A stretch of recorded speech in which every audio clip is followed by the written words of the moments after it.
السلام علیکم ورحمۃ اللہ وبرکاتہ۔ قرآن مجید کا موضوعاتی مطالعہ میں آج ہم کسب حلال کے موضوع کو ڈسکس کریں گے۔ کسب حلال کے موضوع کو بنیادی طور پر ہم دو طرح سے زیر بحث لائیں گے۔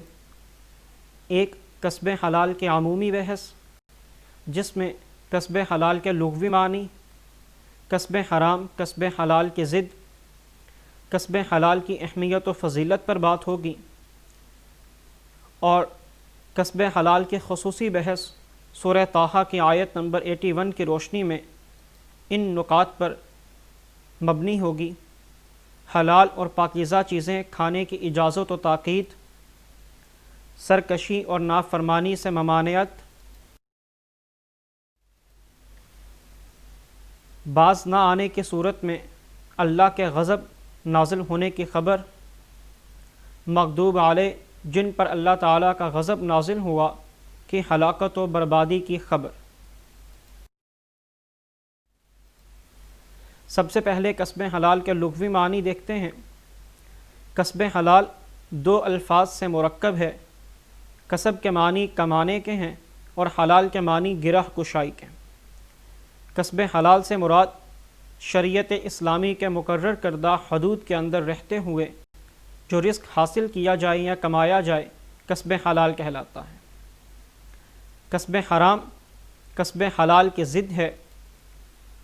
ہر وہ مال و دولت جو ناجائز ذرائع آمدنی مثلاً سود، رشوت، چوری، ڈکیتی، بلیک مارکیٹنگ، سمگلنگ اور دیگر غلط ذرائع سے جنہیں اسلام نے ناجائز قرار دیا ہے سے حاصل کیا گیا ہو، تو وہ اسلام کی نظر میں پاکیزہ نہیں ہے، بلکہ وہ مال ناجائز اور کسب حلال کی اہمیت و فضیلت۔ اللہ تعالیٰ کے حکم کے مطابق جائز طریقے سے حلال روزی کا کمانا اور کھانا اسی طرح فرض ہے جس طرح دوسرے ارکان اسلام پر عمل کرنا فرض ہے، یعنی مسلمانوں پر نماز، روزہ، زکوٰۃ اور حج وغیرہ کی طرح حلال روزی کا کمانا اور کھانا بھی فرض قرار دیا گیا ہے۔ حضرت عبداللہ بن مسعود رضی اللہ تعالی عنہ بیان کرتے ہیں کہ رسول صلی اللہ علیہ وسلم نے ارشاد فرمایا، روزی کا حلال ذریعہ تلاش کرنا ایک فرض کے بعد دوسرا فرض ہے۔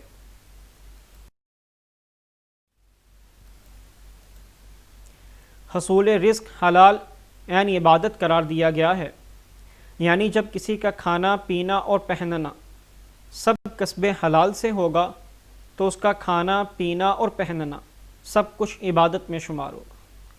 قرآن پاک میں حلال روزی کھانے کے بارے میں اللہ تبارک و تعالیٰ کا ارشاد گرامی ہے، اے ایمان والو، ان پاکیزہ چیزوں میں سے کھاؤ جو ہم نے تمہیں دی ہیں، اور اللہ تعالیٰ کا شکر ادا کرتے رہو اگر تم خاص اسی کی عبادت کرتے ہو۔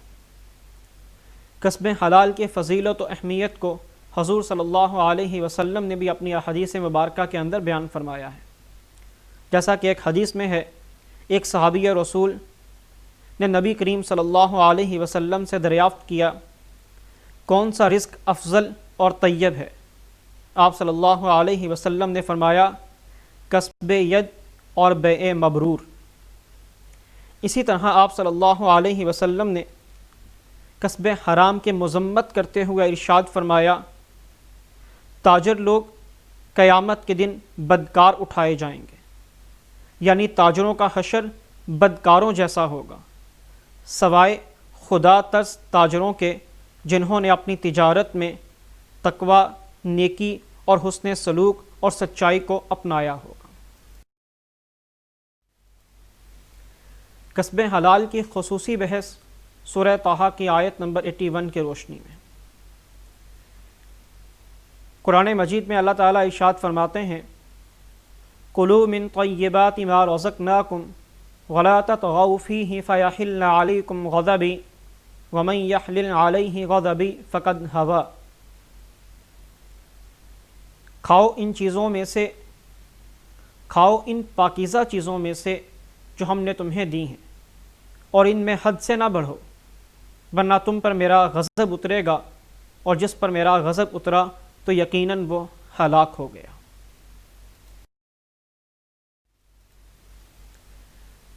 آیت مبارکہ کے اندر پہلی بات پاکیزہ اور حلال چیزیں کھانے کی اجازت اور تاکید کی گئی۔ ارشاد ہوا کلوا من طیبات ما رزقناکم، کھاؤ ان پاکیزہ چیزوں میں سے جو ہم نے تمہیں دی ہیں۔ اس آیت مبارکہ سے گزشتہ آیت کے اندر بنی اسرائیل پر اللہ تعالیٰ نے جو بے شمار انعامات و احسانات فرمائے تھے ان کا تذکرہ ہے، اور پھر اس آیت مبارکہ میں اللہ تعالیٰ کی طرف سے عطا کردہ حلال رزق کھانے کا حکم اور تاکید بیان فرمائی گئی۔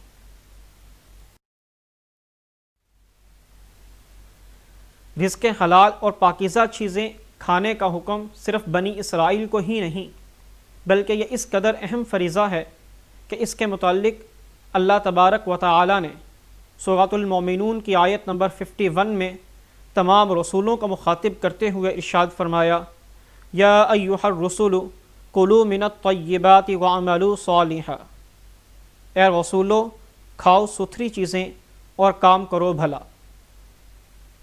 سورہ بقرہ کی آیت 172 میں اہل ایمان کو مخاطب کرتے ہوئے ارشاد فرمایا یا ایھا الذین آمنوا کلوا من طیبات ما رزقناکم، اے ایمان والو کھاؤ پاکیزہ چیزیں جو روزی دی ہم نے تم کو۔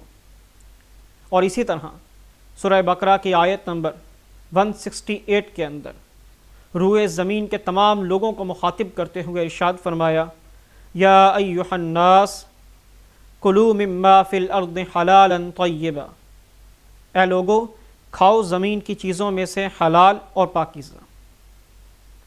اللہ تعالیٰ کے اس طرز خطاب سے کہ اللہ تعالیٰ نے اپنے خاص الخاص تمام انبیاء اور رسولوں کو الگ سے مخاطب فرمایا، پھر وہ جو اللہ تعالیٰ پر ایمان لانے والے ہیں ان کو الگ مخاطب فرمایا، پھر تمام عوام الناس کو علیحدہ سے مخاطب فرما کر کسب حلال کی تاکید فرمائی۔ اس سے کسب حلال کی اہمیت و فضیلت کا مزید بھی اندازہ ہوتا ہے۔ اسی آیت مبارکہ میں دوسری بات سرکشی اور نافرمانی کے ممانعت ہے۔ فرمایا وَلَا تَطْغَوْا فِيهِ، اور ان میں حد سے نہ بڑھو۔ طغیانی کا معنی حد سے بڑھنا ہوتا ہے۔ رزق میں حد سے تجاوز کرنا یہ ہے کہ دوسرے کا حق کھا لیا جائے، ناشکری کی جائے، فضول خرچی کرنے لگیں، نعمت پر اترانے لگیں، رزق میں واجب حقوق ادا نہ کیے جائیں، اللہ کی نافرمانی میں خرچ کرنا شروع کر دیا جائے، یا جس جگہ یا جس وقت میں اسے جوڑ کر رکھنے سے منع کیا گیا ہے وہاں جوڑنے کے پیچھے پڑا جائے۔ مطلب کہ کسی خاص وقت میں یا کسی خاص حالات میں جب شریعت اسلامی نے ذخیرہ اندوزی سے منع کیا گیا ہو تو اس وقت ذخیرہ اندوزی کرنا یا مال و دولت کو جمع کر کر کے رکھنا یہ بھی طغیانی میں آئے گا، یہ بھی حد سے تجاوز کرنے میں آئے گا۔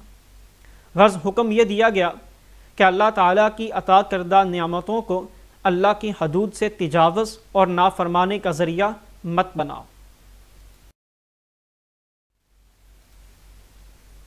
حد سے مراد حد شرعی ہے، اور اس سے گزرنے کی ایک صورت تو یہی ہے کہ حرام چیزیں استعمال میں لائی جائیں، دوسری یہ کہ اللہ تعالیٰ کی نعمتیں کھا کھا کر اسی کی معصیت کی جائے۔ حد سے تجاوز کرنا اور بھی کئی صورتوں میں ہوتا ہے، جیسا کہ شکر نہ کرنا، اللہ کی دی ہوئی نعمتوں کو فضول برباد کر دینا، بے ضرورت بیکار خرچ کر دینا، مغرور ہو جانا، مستحق کو نہ دینا وغیرہ۔ آیت مبارکہ کے اندر تیسری بات جو بیان کی گئی، فرمایا فَيَحِلَّ عَلَيْكُمْ غَضَبِي، یہ ایک تنبیہ ہے کہ مطلب جو لوگ سرکشی اور نافرمانی کے راستے پر چلیں گے تو ان کو تنبیہ کی جا رہی کہ اگر تم نے ایسا کیا تو تم پر میرا غضب اترے گا۔ مطلب نافرمانی اور سرکشی کی صورت میں اللہ تعالیٰ کا غضب نازل ہوگا، کیونکہ بہت سی نافرمانیاں اور حدود سے تجاوز کرنا اللہ تعالیٰ کے غضب کو دعوت دیتا ہے۔ اسی لیے آپ صلی اللہ علیہ وسلم امت کی تعلیم کی خاطر یہ دعا مانگا کرتے: اللہم انی اعوذ بک من الذنوب التی تحل النقام، اے اللہ میں اس گناہ سے پناہ مانگتا ہوں جو سزا کو حلال کر دے۔ آیت مبارکہ کے اندر چوتھی بات، جنہوں نے سرکشی کی اور اللہ کی نافرمانی سے باز نہ آئے تو ان پر اللہ تعالیٰ کا غضب نازل ہوگا، تو ان کی ہلاکت و بربادی کی خبر۔ فرمایا وَمَن يَحْلِلْ عَلَيْهِ غَضَبِي فَقَدْ هَوَىٰ، اور جس پر میرا غضب اترا تو یقیناً وہ ہلاک ہو گیا۔ ہوا کہا جاتا ہے اونچی جگہ سے گرنا۔ اونچی جگہ سے گرنا ایسا ہوتا ہے یا یہ ایسا گر جانا کہ جس کے بعد اٹھنا ممکن نہ ہو، تو ایسی صورت عام طور پر ہلاک ہونے کی ہی ہوتی ہے۔ اس لیے یہاں پر ہوا کا معنی ہلاک ہو گیا کرتے ہیں۔ چنانچہ تاریخ عالم اس بات کی گواہ ہے کہ اللہ تعالیٰ نے مختلف اوقات میں مختلف اقوام کو اپنی کثیر نعمتوں، وافر رزق اور مال و دولت سے نوازا، لیکن جب انہوں نے اس کی قدر نہ کی تو اللہ تعالیٰ کے غضب کا اور ہلاکت و بربادی کا شکار ہوئی۔ مثلا بنی اسرائیل جن کا تذکرہ آیت مذکورہ میں کیا جا رہا ہے، دوسری قوم فرعون، قوم لوط، قوم عاد و سمود وغیرہ اپنی سرکشی کے باعث ہلاکت و بربادی کا شکار ہوئے۔ اللہ تعالیٰ سے دعا ہے اللہ تعالیٰ ہمیں اپنے شکر گزار بندوں میں شامل فرمائے، نافرمانی اور نفس کی شرارتوں سے محفوظ فرمائے، آمین۔